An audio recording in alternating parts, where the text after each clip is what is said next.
La Asamblea Litúrgica y los ministerios a su servicio. Cursillo para ministros extraordinarios de la Sagrada Comunión. En este segundo vídeo vamos a hablar de la Asamblea Litúrgica y de los ministerios que, dentro de la liturgia, facilitan la participación activa de los fieles en la liturgia. Es el segundo marco que queremos poner para empezar a hablar ya de los ministros extraordinarios de la Sagrada Comunión y de cómo se ejerce su ministerio. El ministerio obviamente se ejerce dentro de la Asamblea y para la Asamblea. Por eso es importante que nos detengamos un momento a hablar de esta realidad tan importante, fundamental en la liturgia.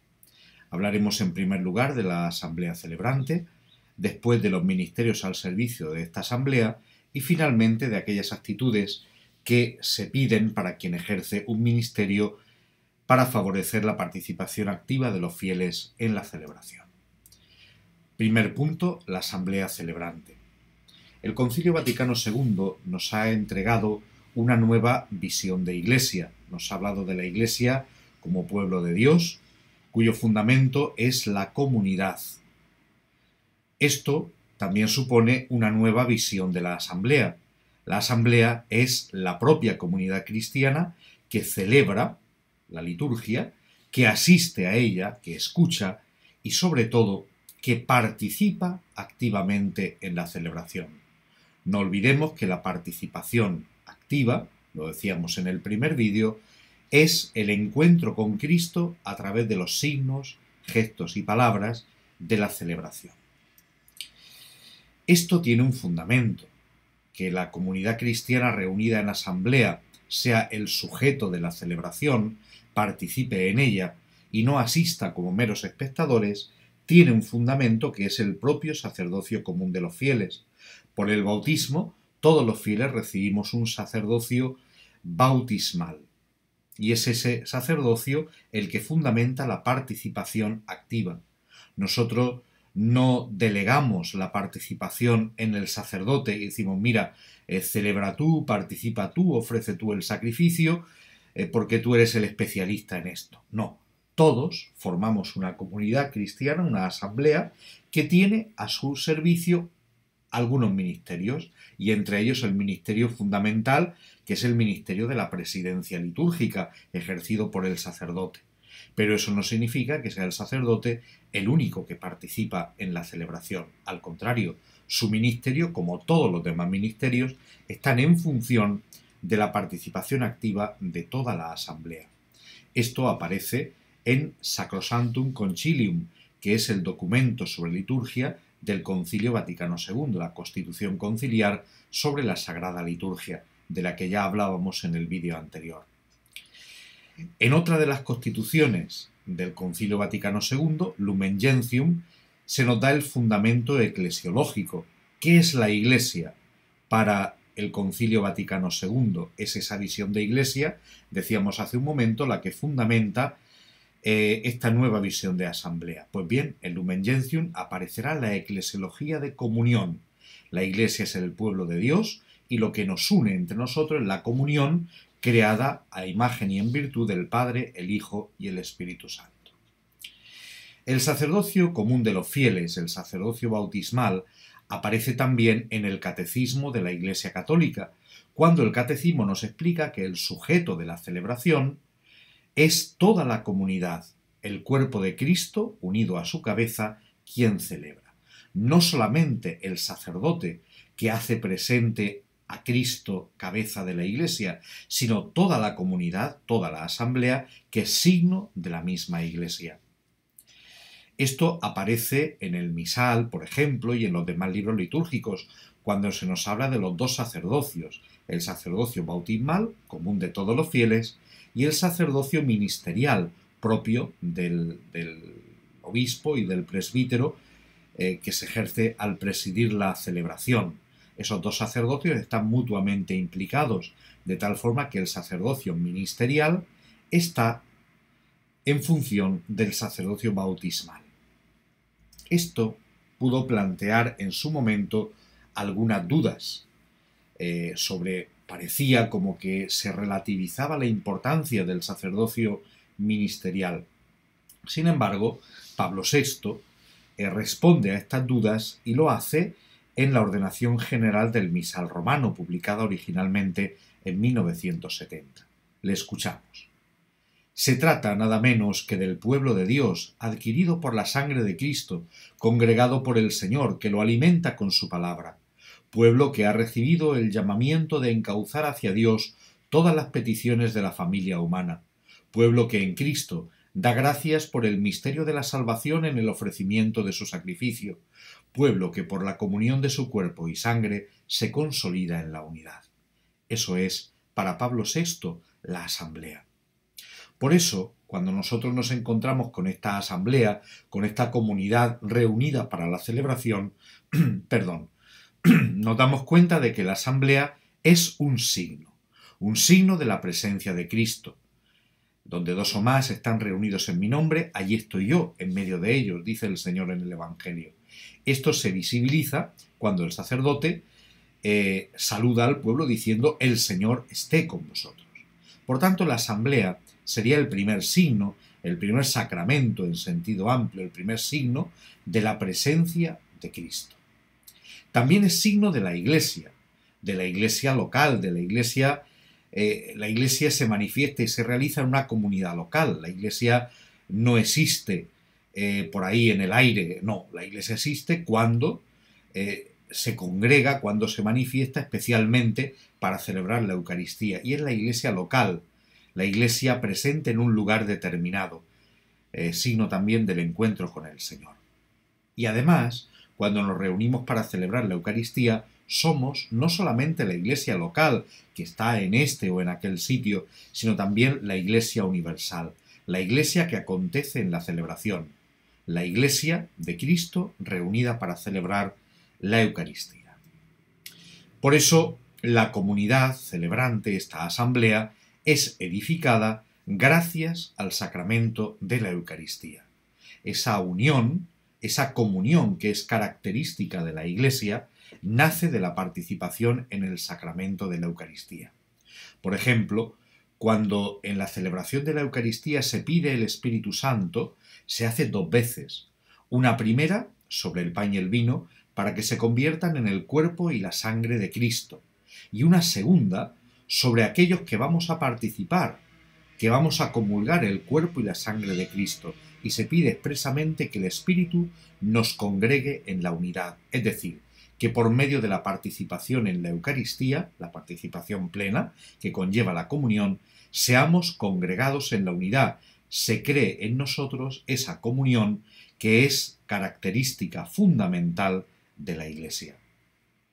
Por eso podemos decir, sin temor a equivocarnos, que la asamblea es sujeto de la celebración, y lo es porque participa en ella, con una participación externa, es decir, escuchando la palabra, participando de los gestos, de los símbolos, etc., haciendo cosas, pero sabiendo que esa participación externa nos lleva a la participación interna, el encuentro con Cristo vivo que se manifiesta en la celebración. Eso es lo que llamamos participación activa. Los ministerios al servicio de la celebración buscan facilitar esa participación activa de todos los fieles. La comunidad celebra, porque celebra a Cristo y ha querido asociar a su Iglesia, cada uno según la diversidad de órdenes y funciones. Es decir, los fieles laicos no presiden la celebración. Eso es propio del sacerdote que tiene el ministerio ordenado, el sacramento del orden. Pero toda la comunidad participa, es decir, toda la comunidad celebra. Como decíamos, la auténtica participación no es solamente hacer cosas, sino sobre todo encontrarse con Cristo a través de lo que hacemos, a través de los signos, de los símbolos, de las palabras, etcétera, de la liturgia. Por eso, cuando en los libros litúrgicos aparece el tema de la participación, lo que encontramos son los verbos que nos hablan de lo que hacemos: dar gracias, ofrecer, escuchar, etc. La ordenación general de las lecturas de la misa, es decir, las normas que regulan el leccionario, hablan, por ejemplo, de la escucha, pero acompañada de la fe. La actitud exterior sería la escucha, la actitud interior sería la acogida por medio de la fe. Está claro que tenemos una tarea urgente, pasar del yo al nosotros. Quizá nuestra forma de celebrar la liturgia es demasiado individual o demasiado individualista, un yo con Dios. Si nosotros vemos, por ejemplo, las oraciones que se utilizan en la celebración, siempre están en plural, siempre es te pedimos, te rogamos, te damos gracias. Pasar del yo al nosotros, tomar conciencia de que somos la asamblea reunida en nombre del Señor para participar de la celebración litúrgica. Punto segundo, ministerios al servicio de la comunidad celebrante. Consecuencia de lo que acabamos de decir, toda la comunidad celebra y toda la comunidad participa. Para ayudarle a celebrar y a participar, necesita de ministerios. Ministerios que le ayuden a celebrar y que le ayuden a participar, es decir, que le ayuden a encontrarse con Cristo. Esto por dos motivos. El primero, para favorecer esa participación externa, para poder escuchar las lecturas, para poder recibir la comunión, para poder cantar, para poder, etc. Es decir, favorecer la participación interna significa ser ayudados a hacer externamente aquello que nos corresponde en la celebración, pero siempre en función de la participación interna. Luego también hay un segundo motivo, que sería el motivo teológico. La comunidad reunida, hemos dicho, es un signo de la Iglesia, una comunidad estructurada jerárquicamente. Que la asamblea litúrgica tenga ministerios a su servicio, no solamente el del sacerdote que preside, sino lectores, ministros extraordinarios, ministros encargados del canto, etcétera, etcétera, etcétera, da una visión de una comunidad viva, de una comunidad que es mejor signo de la Iglesia que una comunidad donde, por ejemplo, el sacerdote lo haga absolutamente todo. Respecto de los ministerios, en la Iglesia hay diversidad de ministerios. Es el Espíritu el que guía a la Iglesia para suscitar los ministerios que necesita. Ministerios al servicio de la palabra, al servicio del culto, de la caridad o de la comunión. No todos los ministerios, por tanto, están dentro de la celebración, pero a nosotros nos interesa especialmente los ministerios que se ejercen dentro de la celebración litúrgica y muy particularmente el ministerio del lector y el ministerio extraordinario de la Sagrada Comunión. En general, podríamos decir que un ministro debería responder a 4 rasgos. El primero sería la coordinación. El ministro no actúa por sí mismo, sino coordinado con los demás ministerios y coordinado por el ministerio de la presidencia, por el sacerdote que tiene esa responsabilidad. Por eso cada uno sabe lo que tiene que hacer en cada momento y no se improvisa en el último momento. Los ministerios también se distribuyen, no se acumulan. A ser posible, y si hay ministros suficientes, pues no todo recae en la misma persona. Por ejemplo, a la hora de leer las lecturas, no hace una persona todas las lecturas. Si hay varios lectores, se las distribuyen entre ellos. Y luego tendríamos la preparación y las condiciones humanas. Un ministro ha de formarse, ha de recibir una formación adecuada para poder ejercer ese ministerio y luego ha de tener unas condiciones humanas mínimas, imprescindibles para poder ejercerlo. Esto lo concretaremos un poquito más al hablar del ministro extraordinario de la Sagrada Comunión, viendo cuál es la formación propia de este ministerio y cuáles las condiciones humanas que se le piden. Aparte de esto, punto tercero, actitudes de quien ejerce un ministerio en la liturgia. Pues bien, obviamente y en general, aunque luego lo podamos concretar más en otros vídeos, podríamos decir que un ministro, en general, es una persona de fe. Esto parece claro. Segundo, un ministro participa en la celebración. El hecho de que tenga un ministerio no lo saca de la asamblea, ni lo saca de la celebración como un especialista que interviene en un momento determinado y luego ya se ha acabado y no tiene que hacer nada más. Si no es desde la propia participación en la celebración, difícilmente podrá ejercer su ministerio si él no está viviendo la celebración. Y finalmente, un ministro, sería también, un rasgo del ministro sería también el del servicio. Todo esto lo concretaremos más adelante. Si queremos profundizar en todo lo que acabamos de explicar en este vídeo, yo recomendaría especialmente este libro que ahora tenéis en la pantalla. El autor es José Aldazábal y el título Ministerios al servicio de la comunidad celebrante.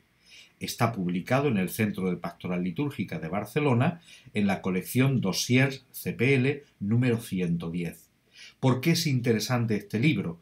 En primer lugar, porque tiene dos capítulos dedicados, uno a lo que sería la asamblea y otro a lo que serían los ministerios. Pero luego tiene una serie de capítulos muy numerosos describiendo cada uno de los ministerios que intervienen en la celebración. Entre ellos hay un capítulo dedicado a los lectores, hay un capítulo dedicado a los ministros extraordinarios de la Sagrada Comunión, hay un capítulo dedicado, por ejemplo, al director del coro, otro dedicado al monitor o comentarista, etc. Es decir, es un libro que, sin ser complicado, porque la verdad es que se lee muy fácil, nos abre la perspectiva de esta realidad que sería la asamblea y los ministerios a su servicio. Concluimos aquí este vídeo, que es el segundo marco que solemos poner en los cursillos de ministros extraordinarios de la Sagrada Comunión para poder entender lo que sería este ministerio concreto.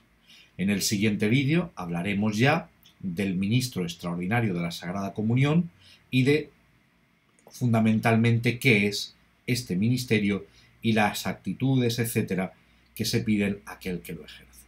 Muchas gracias por su atención.